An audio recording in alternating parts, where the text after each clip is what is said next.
मैं शिव योग के साधकों को फिर बताना चाहता हूं, एक साधे सब सधे, सब साधे न कोय। गुरु गुरु होता है, परमात्मा परमात्मा होता है। गुरु तुम्हारे जीवन में इसलिए आता है कि तुम्हें परमात्मा से जोड़ दे। समझ आ रही बात की नहीं? गुरु भगवान नहीं होता, गुरु गुरु ही होता है। और भगवान भगवान होते हैं, वो 5 रूप धरते हैं। भगवान कुछ भी हो सकते हैं, लेकिन गुरु गुरु ही रहता है। इसलिए कभी भी मनुष्य पूजा भूल के भी नहीं करनी। पूजा करनी है तो शक्ति, शिव, नारायण या ज्योतिर्मय शून्य की पूजा करनी है। मैंने बड़े बड़े लोगों का पतन देखा।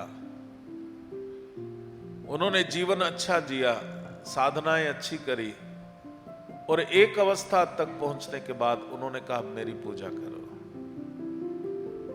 तो वो जो पूजा है, वो जो पूजा का भाव है, वो अहंकार का भाव है। और वो महिषासुर के जन्म दोबारा से हो गया है, ये उसका संकेत करता है। वो पूजा करवाने वाले का भी पतन होता है और पूजा करने वाले का भी पतन होता है। इसलिए सनातन में भी एक ही भगवान है। हम बहुत सीधे साधे सरल हैं।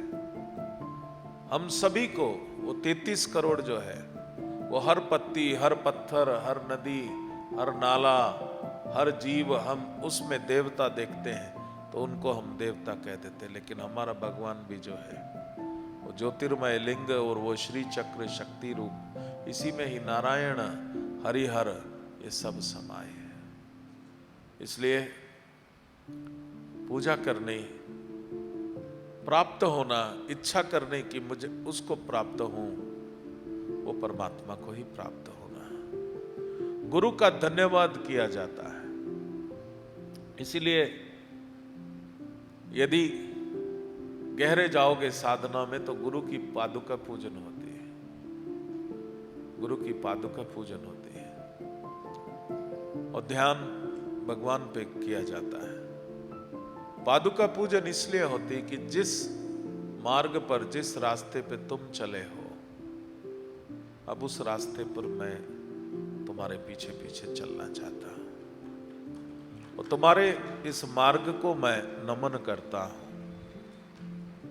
तुमने जो यात्रा करी, मैं इसको नमन करता हूं। और वो एक समर्पण का भाव जागृत होता है। और जब कभी भी भगवान के वो लगाते हैं तो ऊंचे स्थान पे भगवान होते हैं, उससे नीचे पादुका होती है। कभी भी आप देख लेना, मंदिर में भी देखना। ऐसे ही गुरु पादुका, और गुरु का चित्र भी है तो भगवान के चित्र से थोड़ा सा नीचे होगा।